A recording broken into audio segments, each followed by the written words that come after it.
Hello, and welcome to a new to the scene / Valentine's Day special.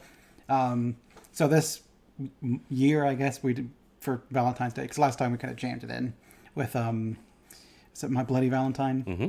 We decided, Harley Quinn has a new episode essentially that's going to be a Valentine's Day special. So this is Harley Quinn, a very problematic Valentine's Day special, which is in HBO Max. They just jammed it at the end of season 3. So I guess it's just another episode of it, but it's a double length episode. So I was actually when I went on the IMDb, I was wondering how they were going to categorize it, and then saw that they just kind of shoved it in. is that where it is in IMDb? Yeah. I've not looked at it yet, just in case you want to play your IMDb game. Yes, no, I do want to do that. But we'll save that for a little later. Yeah. So I guess if you're going to watch this one, have watched season 3 of Harley Quinn, because it's kind of like, while it's somewhat divorced from what's going on, the relationships that they built up in season 3 are there. Mm-hmm. So this is not a bottle episode or whatever you want to call it, one where you don't need to know anything. Right. You might want to know a little bit, because otherwise you're going to be like, who the hell are these people? Well, you know who the people are, but you're going to be like, why am I on cocaine right now? That's why are the people doing this? Because I mean, if you watch like the old Batman animated series and they're like, here's this Clayface, and you're like, what the fuck is going on? So it's on HBO Max. I guess let's do scores, and then I'll ask if you would recommend it to people. Because let's do the scores first. Okay. So Lance, from 0 to 10, what would you give a very problematic Valentine's Day special? 7. Really? Yep. Okay. I was like maybe 6. And that it's okay. Was what I was thinking, and therefore rounding up, because I thought you were going to be like 5-ish and round up. No, I mean it. Well, we'll talk about it later. Yeah. So Nick. Yep. How about you? What would you give it 0 to 10? I think I'm going to give it a 6. 6? Yeah. Okay, so I went way high. Oh yeah. So. Do you remember what I said about season 3? That you didn't like it as much as 1 and 2. as previous. And this is about the same-ish. So I guess would you recommend this to people? Yeah, I mean it's still cute. It's I think what I like most about the show right now is that I mean I would have loved to have been there for the pitch meeting. Mm-hmm. You know, it's like, okay, we want to do a DC show. Okay, DC show. Well, don't go spoilery with your pitch meeting. Well, I won't go super spoilery, but what I will say is that, you know, somebody was like, okay, how about we're going to do a DC show? All right, cool. What do you want to do it on? Let's do it on Harley Quinn. Oh, awesome. All right. Yeah, she's hot, right? So she was hot when the show was conceived. So she's going to be running around like bonking people with a hammer? Yes, but their brains are actually going to explode. Oh, yeah. Okay. She's not bonking, she's caving. Yeah, and then, okay, so, all right, we're going to do that. Well, everyone's doing that. Okay, so, and we're going to take all the tropes for all the characters, and we're going to amp it up to fucking 12. Yeah. So. And just go nuts. And that's what I think I really appreciate about it. Yeah, they tend to go nuts in the show, and this one especially. But like, I mean, in the previous ones, like season 1, like the opener to the very first episode is, here's what you could expect this episode, with all the violence and swearing and whatnot, and they kind of kept it ramped up. No, I can't remember. Didn't they have titties in the show before? I don't think so. Okay, maybe not. But like, I could have swore they had titties in the episode where like the two were played by porn stars. I think it was all tastefully air quote shot, where things are blocking in view, kind of like they did with this particular one. Well, they were masters of that in this episode, because it was like all over the place. So I would say, if you have watched the Harley Quinn show and you like it, it's more of it. If you are not a fan of it, it's skippable. Yeah, it's essentially episode 11 of season 3. So yeah, at this point in time, it's you know what you're getting into. So I guess let's start talking about it proper, which includes spoilery bits. So reach for your remote and go like, oh my god, they're going to be talking about the thing. But, you know, don't come to us first, I guess. Or do. Hey, come to us and hear what we think, and then go watch it. Here's a tip for our future videos, or really any videos that are about certain content on the internet. When you see the title of the thing that you want to see, don't watch the thing first, and then, you know, watch the people. I do like other reviewers who have non-spoilery stuff, but even in the non-spoiler stuff, there's still spoilery stuff. It's just showing a trailer to something is enough to spoil things sometimes. And in joining a conversation about a topic, someone is going to say something, even in a non-spoiler review, that's going to give you like, man, this really tug at the heartstring. Or like they could try to do it as bland as possible, but unless they're going show good, watch 6 or something like that, you're gonna get something from it. So we try to, presume that maybe you're just gonna say like we've watched a couple of our other reviews. Mm-hmm. I kind of know what Lance likes. I kind of know what Nick likes. Lance likes good things. Nick likes junk. Not true. Like Josie and the Pussycats and The Grudge. Josie and the Pussycats and The Grudge are very good movies. Well, those are my 10s. Well, okay. Well, I wouldn't say they're 10s. No, some of the best movies ever made. Okay. I mean, you're entitled to your opinion. Yes, I am entitled to my opinion. But it's not... My shitty opinion. But it's not junk. You do like good stuff. And I do like junk, too. Oh, I mean, junk food is always... I like trash that like everyone sits around and watches and laughs at. I think the worst thing a show can be, or a movie, is boring. At least if it's bad. Usually it's entertainingly bad. Like, why did they make that decision? And then you can kind of like, haha, look at what they tried to make something serious, and this is what it was. So you like Uwe Boll as the director? No, he's awful. But some of his movies, some of them are just bad, but some of them are funny bad. I think Blood Rain is funny bad. Yeah. I had fun watching Blood Rain with my brother and with you guys and stuff like that. Yeah, no, I mean, don't get me wrong, but it's like... Shit movie. Yeah, fun to watch.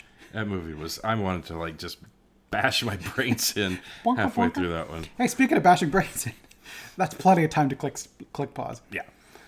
So yeah, go ahead. I was going to say, this one is no real antagonist. It's just kind of like Valentine's Day and hijinks occur. Well, it's more of the same with the show. Mm-hmm. She's trying to go over the top, and the other girl is like wanting to be understated. Yeah, and you've got that very introverted partner with a very extroverted partner who wants everything to be the best. Yeah, nothing can ever be like second best. It's second best isn't good enough. Like everything you do with me has to be like memorable. Mm-hmm. Like every day has to be better than the last day, and you can't maintain that energy. So the thing that gets me about that is, so for Amber. Every year I tried to get her something that would really be kind of like impactful. Mm-hmm. One of her favorite characters is Cyclops, and she loves Havoc. Mm-hmm. So I got her one year for Christmas. I got her a like near mint copy of the first appearance of Alex Summers. Oh, nice. We got it over there in the cabinet. Mm-hmm. But it's like when you start doing that, you start having to one-up yourself every single time. Yeah, you're your own worst villain. Yeah, and like they've been doing that in this show since Harley and Ivy have gotten together. Well, she's always trying to like season 3 opener with them going on that kill, bang, kill tour or whatever. Yeah. I think I said kill twice. Eat, bang, kill? Eat, bang, kill, I think, yeah. That sounds or eat, right. bang, fuck, maybe. Something like that. But where everything was trying to be like the best. Like, look, I stole a person for you. It's like, what the hell are you doing? Yeah. And just trying to one up and one up and one up. So that's kind of like what this season was. And at the end of the season, it seemed like she learned her lesson. But then here she goes again. But then this special is kind of like walking back what she learned in season 3 to, I wonder if maybe it's in the middle somewhere. Well, I also like that they didn't focus on that the entire time. It was like her trying to do that, but like the B and C plot of the show was more like, instead of let's focusing on these two characters, let's look how this other thing is affecting the result of this thing happening on every other character in the city. Plus, I loved the interviews. Yeah, they were entertaining. So I loved them. I thought they were great. I loved the Aquaman one where she was like, human are scum. It's very obvious that Mira's like, she got married because it would save her kingdom, and she couldn't murder him, so now I'm married to this guy, and I'm still going to kill humanity. Yeah, and she's like, human is scum, and he's like, and she's like, no. She's joking. I'm joking. No, I'm not. I'm not joking. Yeah, that shit was fucking hilarious to me. And you got a bunch of different, relationship styles or whatever, where you've got like Superman kind of telling his story like he's super excited about, and then Lois is just there correcting everybody. He's like, oh yeah, okay. And he's just kind of like taking the input and not being annoyed by it. He's just kind of being like, oh, that's right. And just kind of running with the information that she's got. So it's kind of healthy. He's such a Boy Scout, and man. that she can correct him, and he's like, oh yeah, she does, or whatever. And then you've kind of got the more toxic relationship where Aquaman trying to be upright, and then you've got like whatever the fuck Doomsday, and is that Melania Trump? I don't think it was Melania. I think it was that one chick that goes on CNN. I forget her name. I was actually going to look it up, but I didn't know who that was supposed to be. was actually going to scream back to my wife because I know my wife would be like, blah, but like, she's probably already asleep by now. But I don't know, but I think it's like one of those political people who Yeah, like, yeah. Well, that's I looked into her cold, dead eyes. yeah, that part was hilarious because she didn't say a word. No, And at the very end, just... it just zooms on her and she just goes and smiles, and it was like, yeah. Yeah, it didn't do anything new as far as what the plot of the show was, but I did think that the fallout was interesting. Yeah. The funniest thing to me was the guy who plays Roy on Ted Lasso. Something Goldstein. Yeah, I can't remember his name, but like I loved that they had like him doing Shakespeare, and it was like a night of Brett Goldstein read Shakespeare, and they made the joke where it's like, oh, it's just going to be a guy on stage reading Shakespeare shirtless and polishing his Oscar. Yeah. And that's exactly. And that's what it was, yeah. And then as soon as he got on, he's like, doth light through the window breaks, and he like takes the shirt off, and then he reaches over the rag, and he's like, stroking the dude, Oscar. I started laughing so fucking hard at that, but then I laughed even harder when I found out that that was actually Brett Goldstein. Oh yeah, I mean, obviously, so far all the celebrities that they've pulled in, which has only been like 3, because they pulled in the director James Gunn, and the actor, what was he Billy Bob Thornton? Billy Bob Thornton. So they pulled him in. So the few that they've pulled in, they've tried to make look like them, but which is off-putting because Harley, Ivy, they're all stylized like comic characters, and then you've got like this. Let's try to make him look realistic. Like, he looks weird. Yeah, and then like even worse than that is that at the end of the episode where Clayface became Goldstein, and he's like, "I'm Billy Goldstein," like he does that crazy over the top thing. That over the top thing is starting to get on my nerves. It's the bit is getting old. The bit's done. Yeah, and it's something we talked about season 3. I liked that when in seasons 1 and 2, when Harley, Ivy, Clayface, King Shark, the Professor, Dr. Psycho, when they were like a group, because her side characters can't pull off their own side adventures. So Clayface going to do his acting thing, I'm tired of that shit. One season of him doing that, it's boring. Come to think about it, Clayface was the only one that was. Yeah, we didn't get King Shark back, and we like Dr. Psycho was not really in. Yeah, he's kind of off. He's kind of off the group. Yeah. But yeah, we didn't even get to see anything going on with King Shark. We got to see, but not. And he didn't have a speaking role, so they didn't just pay him. Yeah. Is my presumption is that you show him sitting next to his wife or whatever, but you don't have them talk, so you don't have to pay an actor. You pay Ron Funches, damn it. I know, seriously. He's fucking amazing. You pay that actor. It's like this is the first time I'd seen King Shark, and then we went to see like the Suicide Squad, or I guess it was on HBO Max, and they had Sylvester Stallone's King Shark, and I'm like, oh. Well, I mean, he's fun, but he's not as fun as like the computer nerd.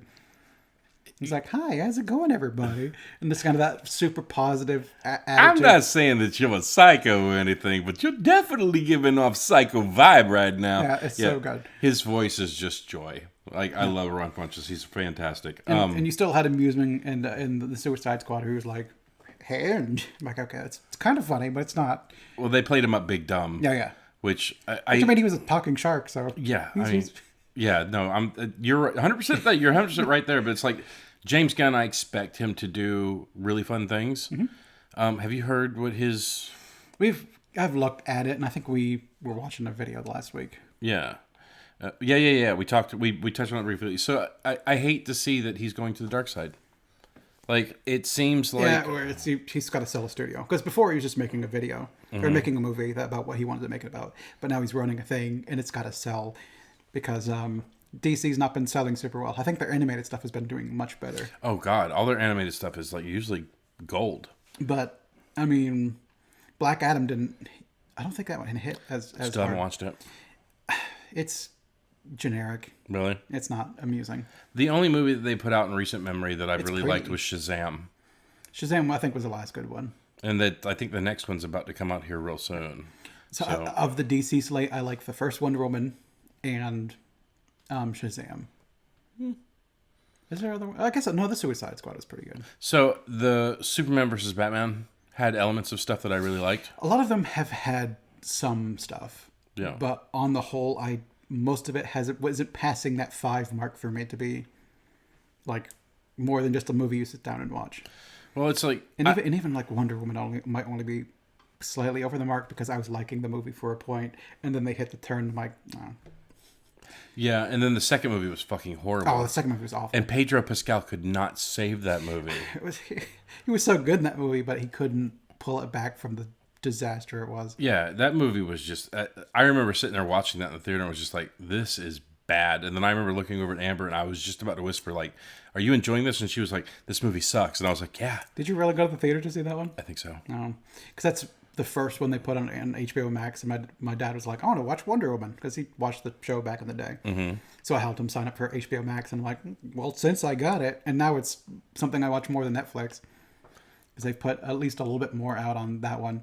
The thing I don't like is occasionally you'll have like, here's what's just arrived, and they pull it off like it goes back in the Disney vault for them to bring back 3 months later, so that you keep having to resub. But as long as they keep putting out shows like Harley Quinn and stop putting out shows like Vilma. So we've been requested to watch that, by the way. I know, which I don't want to give them numbers, but if we wait until the show's not relevant anymore, we're not giving the numbers, but then the show's not relevant. Well, it's like so you pointed out the other day that one of our top 3 highest rated movies, our reviews, was fucking Blood Rain. Blood Rain. So is that what y'all want to see? You want to see us suffer? Y'all want to see the mukbang of like what was mukbang is watching people eat. Oh, what was the guy that mukbanging himself to death? Oh yeah, Nikocado, avocado. Or yeah, people are like watching with grotesque curiosity to see how long it takes them to die. Do you want to see us give you what we think is slightly witty banter and our insight into things, and like by the end of it, just we watch such bad movies that we're just like, movie bad. Can't think right. Like, I like shit movies though, as long as I've got someone to bounce banter off of. And that's why I say the worst thing a movie can be is boring. So I don't mind watching bad movies, but that said, I still have not seen Sharknado. Me neither. But that's good. Yeah, they were trying. Yeah, but like there are some movies where the idea of it is so ridiculous where I'm just like, it's probably not for me. Yeah.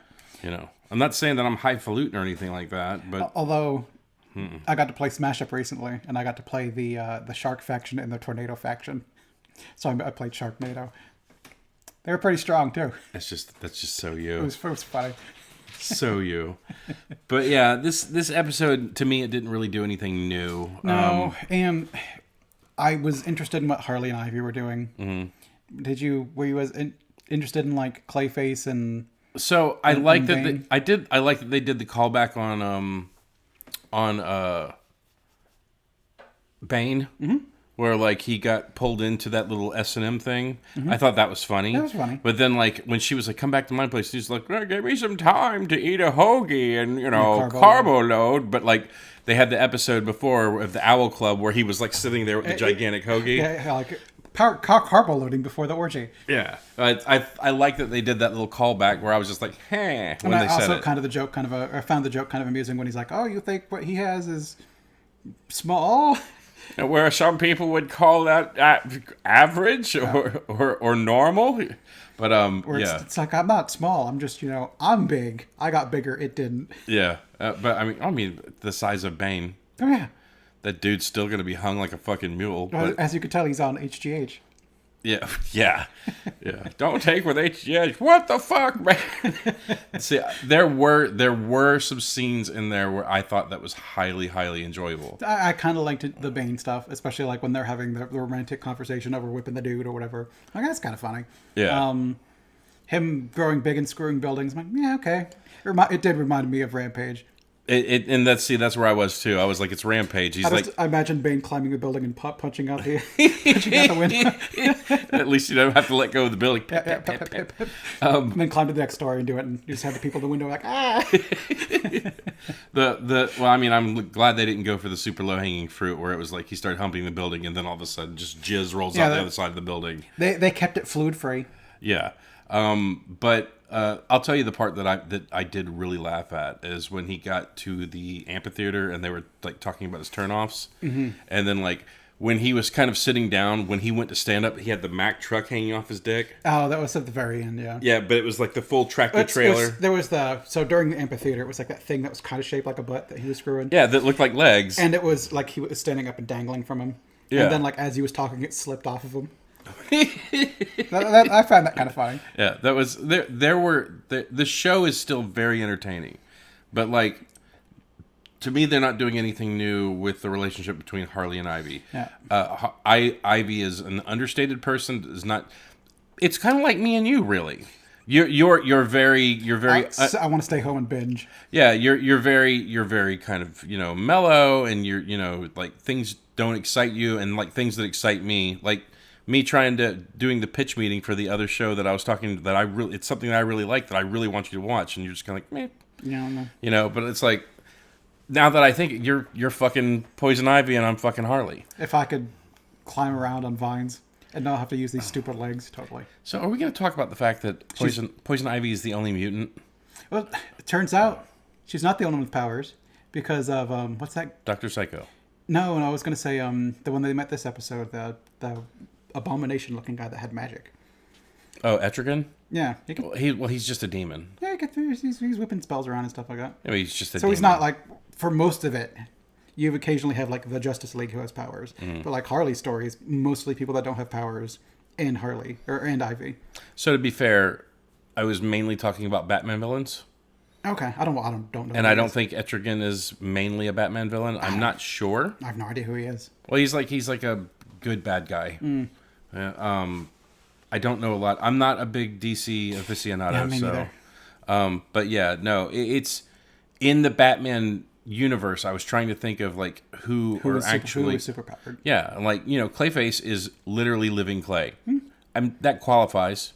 Maybe Man-Bat, but he's more transformed. And and he gets to fly because he's mutated. Yeah, he's a mutation. Kind of like with Killer Croc, where he's a mutation. He's been mutated, so he's got powers, but that's because he's Clayface is the same thing. Yeah, he's been mutated too. As a result of X, you became Y. Yeah. Instead of like you were just born with a power. Like Ivy has always been able to do shit like that. Isn't she an experimentation too? Didn't she do that to herself? I don't know. I mean, I think from what I remember from the animated series way back in the day, I think she did it to herself. From what I remember of the George Clooney Batman movie with Uma Thurman, she totally did it to herself. Yeah, I don't follow it well enough. No. Yeah. If it was Marvel, I might be able to tell you, but DC, it's just never really read them as much. Naturally, we can go on YouTube right now and find 300 guys that are like background of Harley and Poison Ivy, but just put it down in the comments so we can read it because we love reading your comments. Yeah, and it's also not. It doesn't really matter to the show that much, and no. So I like Harley, I like Ivy. I've never gone back and read too much of the stuff. I've picked up a couple comics and read a few things, but a lot of them were just doing weird, wacky shit. I pick up all the comics where they're doing like really sexy stuff on the covers. Because you never crack open the book? Nope. I've been collecting comic books since I was 12, and I am now 48. And I read comic books from 12 to about 16. Mm-hmm. And every single comic after that, I basically bought them from the store, took them home, stuck them in bag and backboards, and put them in a box. So I've read maybe 75% of my comics. I need to go back and read more. So I will say this. Because I don't want to lose any kind of street cred that I had as being somewhat of a Marvel fanboy or some other stuff, but there were comic books that I did read. So like all of my X-Men comic books, I read them. But for the most part, the reason I got into comic books is because when I was a kid, when I go to my babysitter's, if I got in trouble, she would stick me in one of her son's rooms. And she had two sons, Scott and Chuck. Scott collected comic books. Chuck collected Playboys. I didn't care which room I went to. I was fine in either room, but I really liked going to Scott's room because he had comic books all over the place. So I'd just sit in there and read comic books the entire time. Got to the point where we weren't allowed to go in those rooms unless we got in trouble. So you got in trouble. So I got in trouble on purpose. So I'd be stuck in those rooms. And then my babysitter started figuring out what I was doing and started putting me in the bathroom. So... then that's when I started being good. Yeah, let's say the alternative would be if you were just good and got to read comic books. I mean that would have been an incentive, but like I didn't really know that's what I wanted back then. It was just kind of a thing where I picked them up and I enjoyed reading them. Yeah. And then my mom, I guess she picked up on it, so she bought me my first comic book, which was a Star Wars issue #1 that was put out by Marvel. I got it in the mail. Like, they would show up every month in the mail. Nice. And, like, that's what got the ball rolling. And then I remember one time, years later, my mom was like, why do you spend all your money on this funny books? And I was like, you fucking did it. It's your fault. Yeah, you started me on the collection path. And she was like, no, I didn't. And I was like, remember when you ordered that subscription to the Marvel Star Wars comic book? She's like, yeah. I was like, that was my first comic book that I ever owned. She's like, oh. So, but I mean, joke's on her. Those comics are still not worth anything. So, but yeah. So is there a favorite bit about this episode that you had? I think the thing that made me laugh the hardest was the guy polishing. Okay. That, like, I really appreciate when a person can at least make fun of themselves. Yeah, take a jab. Yeah, and I really thought it was funny of him, like, he started reading with his shirt off and started polishing the Oscar. Like, I thought that whole thing was fucking great. I think my favorite joke was Harley showing up at Wonder Woman's door and just being like, there's a bunch of, like, guys there, and like, men aren't allowed. Yeah, that's what I said. And they're, like, teabagging, that sacred artifact thing. Like, oh my god, the Oculus of, like, Thera. Like, yeah, that's the one. Yeah, that's the one. But even... So why didn't they light a signal fire? They, like, totally pissed it out or whatever. And then she was like... Well, I mean, and she's like, if you still don't believe me, here's the Queen. Yeah. And then I just love that was, what was it? The thing you could do where... Oh, cameo. Yeah, and she's like, thank you, cameo. Yeah. I thought that part, I did think that part was really hilarious. I think that was my favorite joke. So I sat through most of it. I think that's the only bit I laughed at. The rest of it was just kind of like, man. Or you're just kind of watching something funny alone. You just kind of do the exhale through your nose. Yeah. The Clayface thing was a little over the top. Yeah, that's the only thing I didn't like, was the Clayface bit. Yeah. It's like, he falls in love with his own ass. I'm like, okay. I just wanted to know if, like, the voice of the ass was a different person. I don't think so. I don't think so either. It's Alan Tudyk. He can do all sorts of shit. He can be Joker. He could be Clayface. Yeah. He's a very talented voice actor. And he can be your rooster. I still love that. Was one of my favorite things I ever saw on YouTube was him going... I went to Juilliard. I fucking laughed so hard on that one. Oh my god, you're. I know Alan watches this channel. Yeah, obviously. You're fantastic. We love you. Alan was just waiting by YouTube. Be like, are they going to do a Harley Quinn episode? Are they going to mention me? They did Harley Quinn season 3. Are they going to do the Valentine's movie? I also do the voice of the Joker. God. Next season, can we tone that shit back? That'd be great. And then get them all back together. And doing adventures together. Well, it's like, do more of, like, still the funniest Clayface episode was when he was in high school or college. Yeah, well, it's when they went to the Riddler college in season 2. And he was playing the girl. Yeah. And he was, like, totally getting, like, drawn into, like, all the drama. Like, that whole thing was fucking gold. Yes, but that was kind of the start of him wanting to be an actor arc, which is now annoying. Yeah, it's kind of run its course, but you know what?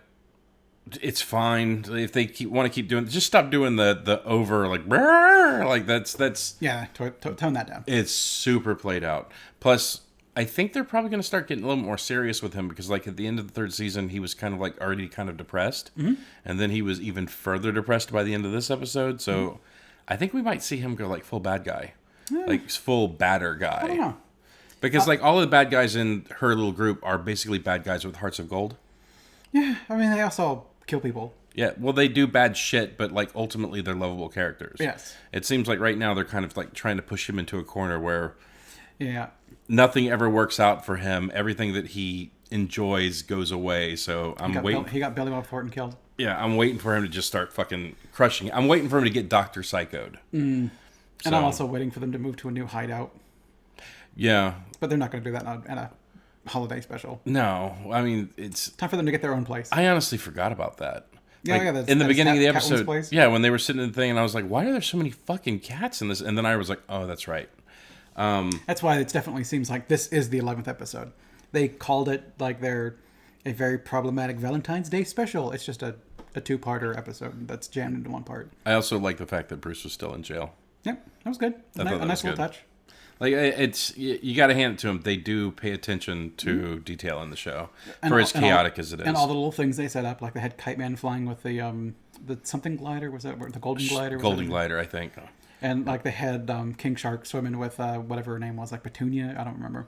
I don't remember. They still had Riddler with Clock Face, so they're still have all that stuff, which is it connects it to season 3, which is episode 11 of season 3. Well, the one thing I really liked is they didn't do the Joker.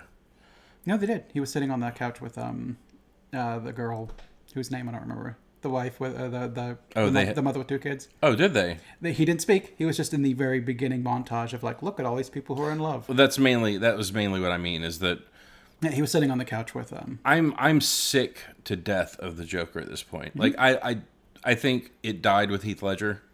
That's just my opinion. I know there are other people that I know there are people out there that like the latest version of the Joker, the fucking Psycho version, and you're wrong. But Jared Leto or the Leto. Oh, okay. I was gonna say the Joaquin Phoenix one is okay. He's the latest of the latest. He's okay. I'm not really into the Joker. For the same reason I'm not super into mob movies and stuff like that. Batman has such an interesting gallery of bad guys. Like, just move to the next person. You'll still sell tickets, I promise you. Yeah, but the Batman movie we're getting is probably going to be Joker. I know, but it's like, well, maybe not. Maybe not, because they took that scene out. Didn't they put it at the end? They had him talking to someone through the wall, but they never did like the Joker laugh or anything like that. But there was an extended scene where you could see it was obviously the Joker that the guy was talking to. I would like a Batman series or whatever. We're going to do 3 movies, a Batman trilogy. No Joker whatsoever. That'd be great. Joker, he's fine, but I'm done with Joker. Well, and we might not be getting animated. We might not get Mark Hamill back as Joker either. Oh no, Kevin Conroy died. He hung up. He hung up. I think he hung up his Joker hat. So now we'd have to start moving to someone else animated, which I don't know. It's okay. We can let the Joker sit on the back burner for a bit and explore some other people. Well, it's like God knows Mark Hamill made enough money, like with the resurgence of the Star Wars stuff, all the money he made off of like playing the Joker. It's not even about money. It's just about. It's the passion of it. Don't get me wrong. I get it. It's like, I'm sure if Laurel and Hardy, and then like Hardy dies, it's not the same if Laurel gets a new partner. I get it, but it's just, I don't know. It's been, what's the Bo Burnham line? Oh, I know it's not right, and I know it's not funny, but we'll stop beating this dead horse when it stops spitting out money. Yeah. And that's the reason they're going to keep doing it. But people are super into the Joker, and what I like about Harley Quinn is you get it during the first season. Second season is they're kind of done with that arc, but they bring him back like a little bit near the end. Mm-hmm. And then season 3, unfortunately, they bring back more, which is kind of like, it's fun. Their episode 1 was about divorcing Harley from the Joker and being like, she's her own character. She could be interesting on her own. So stop bringing him back. Let her be interesting on her own. Well, I think that he's even more uninteresting in the Ivy and Harley Quinn show, for the fact of his shtick was, I'm crazy and I kill people. Mm-hmm. And everyone in this fucking show is, I'm crazy and I kill people. Yeah. Like, they all do the same shtick. I think what they did in season 3 was slightly more interesting because it's new Joker shit I hadn't seen before. Where he's kind of like, I'm in love with this person. I'm trying to be a dad, trying not to swear in front of the things. Yeah. And like when he went up to the woman with like the food or whatever it was, and it's like, man, there were bones in these or whatever. Like he has funny bits when he's just being the crazy guy that's still just like trying to be a dad or whatever. And that's different. But the thing that was funniest about that particular episode is that he was, instead of killing her with a gun, he basically took the one thing that she loved. She loved being like the head of that school counselor or whatever the fuck it was, and he took it from her. Yeah. And that was his way of assassinating her. And it's the petty Joker. That's funny. That shit was fucking hilarious. Yeah. And even that line, but did you eat this whole thing? There were bones in this. Like that shit was fucking hilarious. But we've done it. And we've shown that other characters could, because the Riddler in the latest Batman movie, he was good. Yeah, he was very interesting. Kudos to that actor. Yeah. But and which is, I think, so for like this episode, Harley didn't listen to Ivy again. Mm-hmm. We've done it. Yeah. So let's move on. And then Ivy has to basically reassure Harley, you're doing great, and while it's not like, the best thing in the world, I love you. Yeah. And it's been done. And there was at least that moment where like, I'm not ready to accept blame for this, so let's just focus on this for a second. She's like, well, at least she's, self-cognizant or whatever. Mm-hmm. In that she's making some steps and just kind of like sitting down with the speech like, listen, you wanted to go out, I didn't want to go out, so I went out. because I listened. Super baby steps, though. I know. So just for some finer points, of course you have Kaylee Cuoco as Harley Quinn, Lake Bell, Poison Ivy, Alan Tudyk as Clayface, James Adamain as Bane. Okay. Leela Birch as Enchantress. I did like the little back and forth between Hawkgirl and Hawkman. Oh yeah. Like I thought that one was pretty interesting. That was my favorite of all of them, just because it was like it was ancient Egypt, so she had to. Yeah. Well, I mean, it was romantic, but then there was a lot of this is how it was back then, so this is how it went. Yeah, it's that sort of. I mean, it goes with the title, that problematic side of it. We're like, well, it was ancient Egypt, and I wanted her to be my wife, so she had no choice. You had Chris. I can never pronounce his last name. That is like the craziest last name I've ever seen. Diantopoulos? It's the guy who played Mo in the fucking Three Stooges movie. Chris Diamantopoulos. Diamantopoulos? You handed it to me like we talk about him. Yeah, right. First time I've heard that name. Well, it's like he's. I know he played Mo in the Three Stooges movie. Okay. Anyways, he was Aquaman. Rachel Dratch is Queen Hippolyta. Yeah. And then Brett Goldstein is Brett Goldstein. Yes. And Michael Ironsides was Darkseid. Yeah. I thought that was pretty good. Yeah, they got him back because he was there in season 2. John Stamos was Etrigan. I didn't catch his voice, but I also don't hear his voice very often. Yeah, who knew that? Who knew? John Stamos, good on you. But anyways, yeah, the would I recommend it? Yes. If that's what you like watching, if you like the series, it's not going to disappoint you. Yeah, that's again, like I echoed at the beginning, like it's episode 11 of season 3.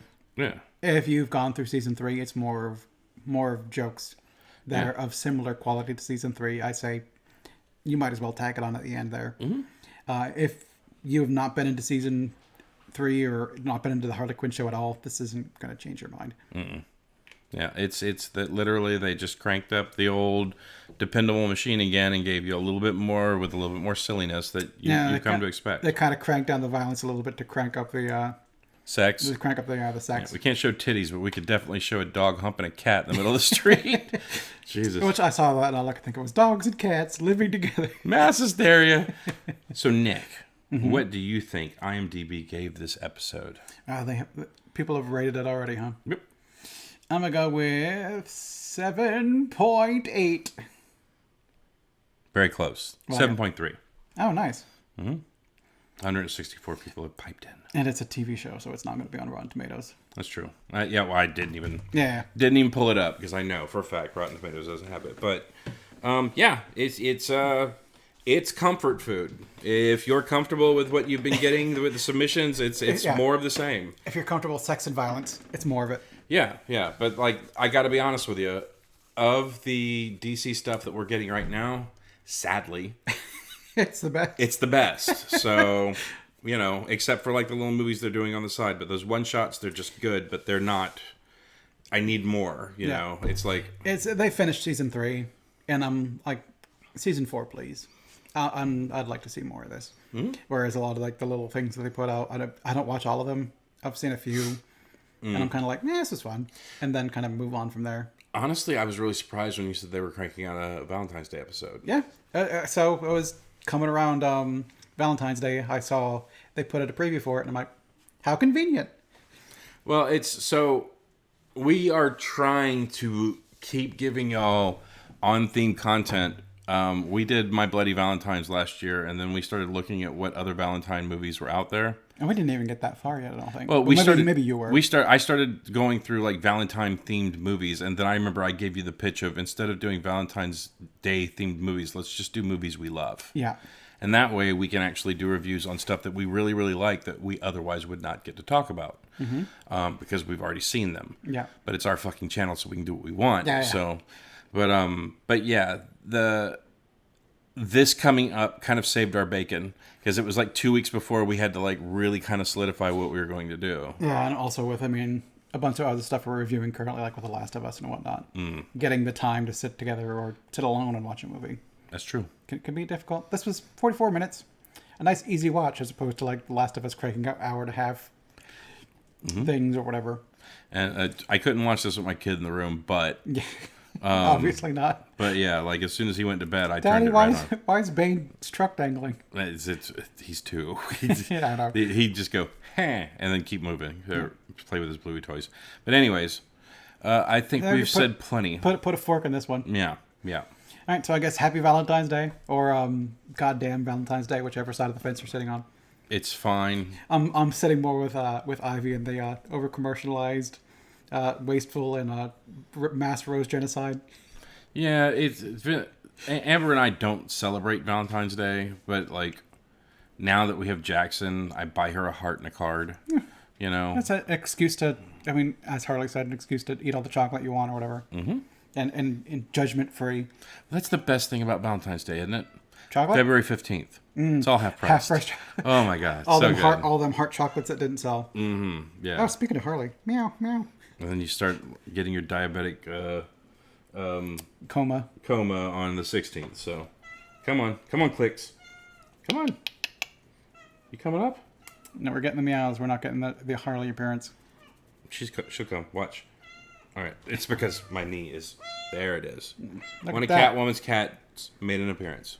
Yes. Well, a cat named Harley showed up for the Harley review. Yep. How nice. That's exactly why we named her Harley too. She's a psycho.